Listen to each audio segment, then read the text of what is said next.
คนอื่นขอเรียนบรรดาทานบรรดาสหายคณะพักคณะนำทุกท่านที่เคารพนับถืออย่างสูงเที่ยมอำนาจการปกครองพร้อมด้วยสื่อมวลชนพ่อแม่ประชาชนบรรดาเขาชาวไทยนับถือที่นับถือเรื่องวันนี้แม่พวกเขาพร้อมกันรับผู้ผลการตรวจการเก็บข้อมูลสืบสวนสอบสวนคดีต่อหลักความเรื่องเงินพบด้วยเงินเขา10 กว่าตื้อกับปูเงิน13 ตื้อกีบโดยปฏิบัติตามกฎหมายว่าโดยต้านการสลาดบังหลวงฉบับเลขที่52/สพสลงวันที่28 มิถุนายน ปี 2024 และกฎหมายว่าโดยการกวดก้ารัฐฉบับเลขที่25 สพสลงวันที่29 ปี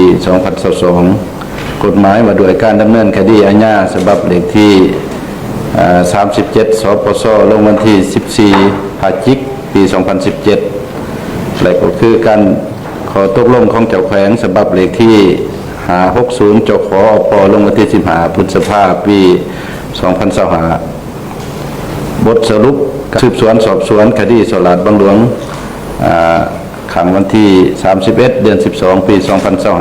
2025 สภาพร่วมของคณะเฉพาะกิจ560คณะเฉพาะกิจ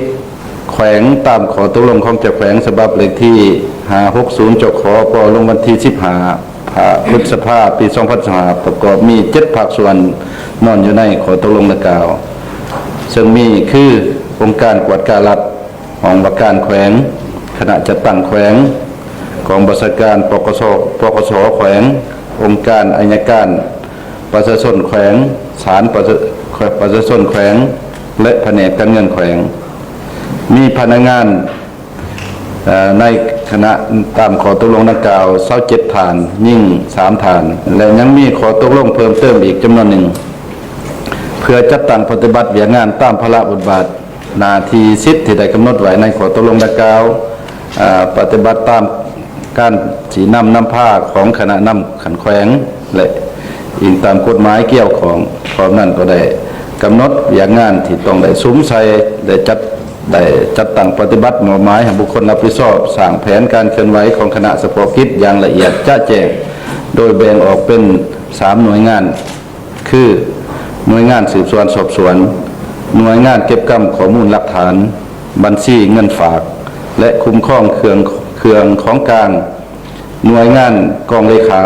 เพื่อจัดตั้งปฏิบัติเวียงานตัวจริงเก็บกำข้อมูลหลักฐานสืบสวนสอบสวนเป้าหมาย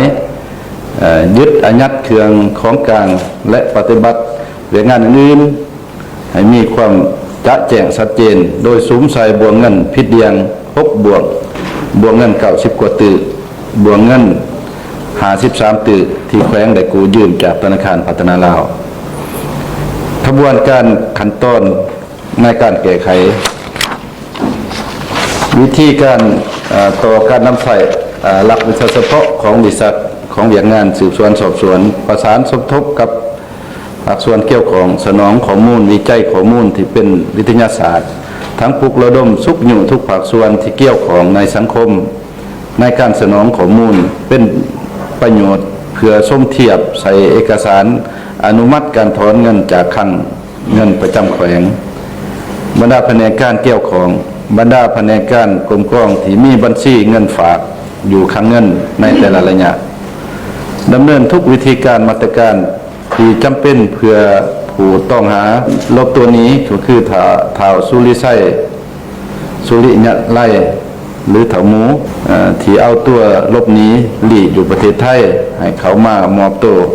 จนสุดท้ายในวันที่4 เดือน 12 ปี 2024ผู้เกี่ยวก็ได้เขามามอบตัวต่อเจ้าหน้าที่ผ่านการสืบสวนสอบสวน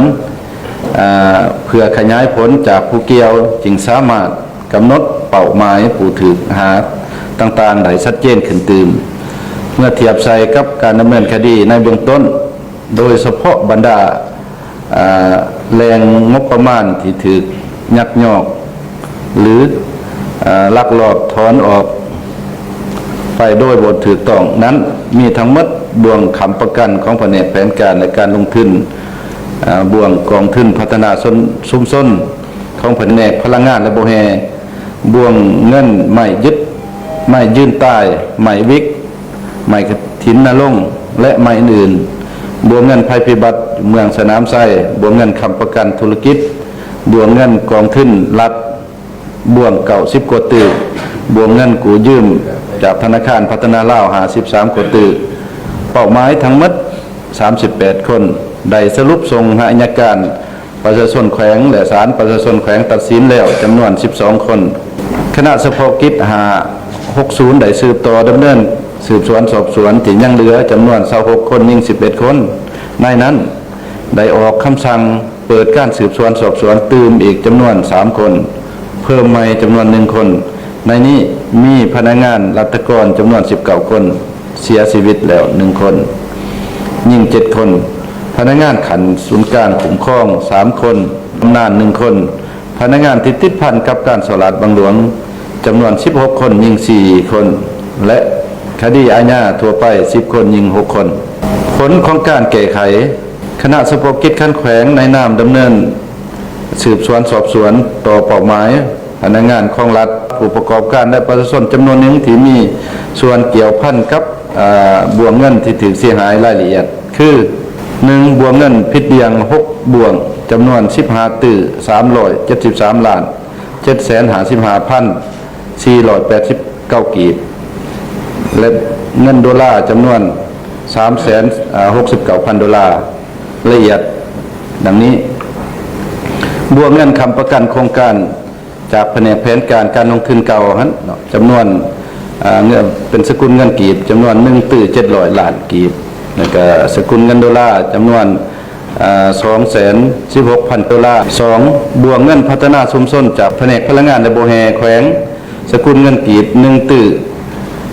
335,696 กีบสกุลเงินดอลลาร์จำนวน120,000 ดอลลาร์บ่วงใหม่ใต้ยืนใหม่จมน้ำใหม่วิกใบกฐินนรงค์และใหม่อื่นจำนวน6ตื้อ154ล้าน761,482 กีบบ่วงภัยพิบัติจำนวนเงิน23ล้าน582,260 กีบและเงินสกุลเงินดอลลาร์ 8,000 ดอลลาร์บ่วงเงินค้ำประกันธุรกิจจากแขนงทรัพย์สินแห่งรัฐจำนวน4ตื้อ165ล้าน116,409 กีบและสกุลเงินดอลลาร์ 25,000 ดอลลาร์เงินกองทุนของรัฐแขนงทรัพย์สินแห่งรัฐจำนวน2ตื้อ18ล้าน869,642 กีบอันนั้นในแรงที่1แรงที่2นี้รายรับบ่วงเงินรายรับของแขวงจำนวน90ตื้อ118ล้าน712,029 กีบบ่วงตะกาวผ่านการกวดกาเก็บกำข้อมูลพบเห็นเงินที่ถูกถอนจากคลังเงินมีเอกสารที่เกี่ยวข้องคือเอกสารขอตกลงอนุมัติถอนมี7ขอตกลงและก็เช็คเงินจำนวน10ใบและมี3ธนาคารคือธนาคารพัฒนาลาวจำนวน50ตื้อกว่ากีบธนาคารการค้าจำนวน34ตื้อกว่ากีบธนาคารลาวเวียดจำนวน5ตื้อกีบในนี้ได้กวดกาพบเห็นการมอบเงินเขาข้างคืนจำนวนสกุลเงินกีบ43ตื้อ38ล้าน778,539 กีบเงินสกุลดอลลาร์นี่154,000 ดอลลาร์นั้นบ่วงที่2บ่วงที่3บ่วงเงินกู้ยืมจากธนาคารพัฒนาลาว53กว่าตื้อกีบผ่านการกวดกาและเก็บกำข้อมูลของคณะเฉพาะกิจเห็นว่าเป็นการตกลงเห็นดีของคณะประจำภาคแขวงมีบทบันทึกกองประชุมครั้งวันที่30พฤษภาคมปี2022และขอตกลงฉบับเลขที่763ทับจขอปลงวันที่22เดือน6ปี2022และมีสัญญากู้ยืมเงินกับธนาคารฉบับเลขที่ LN 2022 102 EDB เลขบัญชีเงินกู้LD จำนวนเงินกู้ทั้งหมด53 ตื่อ141ล้าน10,000กีบอัตราดอกเบี้ย 11.5% จำนวนเงินค่าดอกเบี้ย15ตื่อ739ล้าน976,489กีบรวมต้นทุนและดอกเบี้ย68ตื่อ880ล้าน986,489กีบกำหนดระยะเวลา60 เดือนเริ่มแต่วันที่1เดือน9ปี2022หาวันที่31เดือน8ปี2027ผ่านการตรวจจ้าได้พบเห็นขอตกลงอนุมัติถอนจำนวน13ขอตกลงและมีเช็คจำนวน22ใบเป็นจำนวนเงินทั้งหมด95ตื่อ759ล้าน789,738กีบเป้าหมายกู้ยืมเงินแมนเพื่อสำระโครงการลงทุนของรัฐจำนวน13โครงการมี5บริษัทผลการเก็บกู้บวกเงินต่างๆที่ถือเสียหายและสามารถเก็บกู้ได้918ล้าน696,920กีบและได้คำสั่งยึดอายัดทรัพย์สินประเภทต่างๆมีคือ 1. ยึดอายัดที่ดินจำนวน14ตอน 2. รถใหญ่จำนวน4คัน 3. รถจักรจำนวน2คัน 4. โทรศัพท์จำนวน1หน่วยมาหอดปัจจุบันคณะสมภพกิจ560ได้สำเร็จการดำเนินการสืบสวนสอบสวนและได้ส่งคดีนักกล่าวให้องค์การอัยการศาลอัยการประชาชนแขวงสำเร็จแล้วดังนั้นมาหอดมื้อนี้คณะสมภพกิจแขวงโดยปฏิบัติตามมติของกองประชุมคณะประจำภาคแขวงจึงได้มอบหมายเวียกงานนักกล่าวคณะสมภพกิจสรุปจึงจัดพิธีในมื้อนี้เพื่อแถลงผลการสืบสวนสอบสวนดำเนินคดีดังกล่าวให้บรรดาคณะนำขันแขวงแผนกการบรรดาคณะนำขันเมืองและทั่วสังคมในขอบเขตทั่วแขวงอัตตปื้อก็คือสังคมทั่วประเทศได้ผู้รับทราบบรรดาทานที่นับถือและหักแพงถึงอย่างใดก็ดีพวกเฮาขอยังจะได้สืบต่อเวียกที่ยังคงค้างจำนวนหนึ่งซึ่งจะใส่เวลาในการแก้ไขสำหรับคดีที่ได้แถลงสำเร็จมื้อนี้ก็เหมือนเป็นเวียกเบื้องศาลอัยการที่สืบต่อจัดตั้งปฏิบัติส่วนเวียกที่ยังค้างในบ่วงดังกล่าวนั้นทางคณะนำได้มอบเป็นเวียกปกติให้ภาคส่วนองค์การกวดการและสมทบกับเจ้าหน้าที่ขันแขวงพวกเราจะสืบต่อเฮ็ดเวียกร่วมกันร่วมกับสังคมกับภาคส่วนเกี่ยวข้องฉะนั้นข้าพเจ้าในนามตั้งหน้าคณะสมภพกิจก็คือองค์การกวดการแขวงขอเรียกร้องมายังบรรดาพนักงานทหารตำรวจพ่อค้าเช้าขายนักธุรกิจผู้ประกอบการนักเรียนรู้นักศึกษาปัญญาชนจงพร้อมกันให้การร่วมมือต่อการจัดตั้งปฏิบัติเวียกงานดังกล่าวและก็พร้อมกันนั้นให้ทั่วสังคมสติระวังตัวต่อการเลี่ยมกลอุบายต่างๆนานาในการกู้ยืมเงินและแลกเปลี่ยนเงิน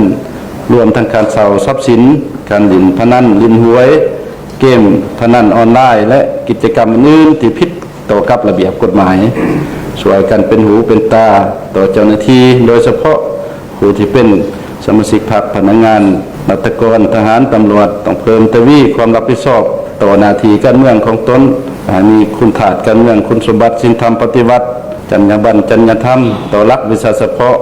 ปฏิบัติหน้าที่เรียนงานโดยความโปร่งใสถูกต้องตามระเบียบกฎหมายที่ได้กำหนดไว้อันนั้นผลของการแถลงเกี่ยวกับผลการสืบสวนสอบสวนก็มาหนนี้ขอหมดเพียงเท่านี้ท่านี้อุสัยพรบรรดาทานทุกภาคส่วนจงมีสุขภาพเข้มแข็งแข็งแรงขอขอบใจ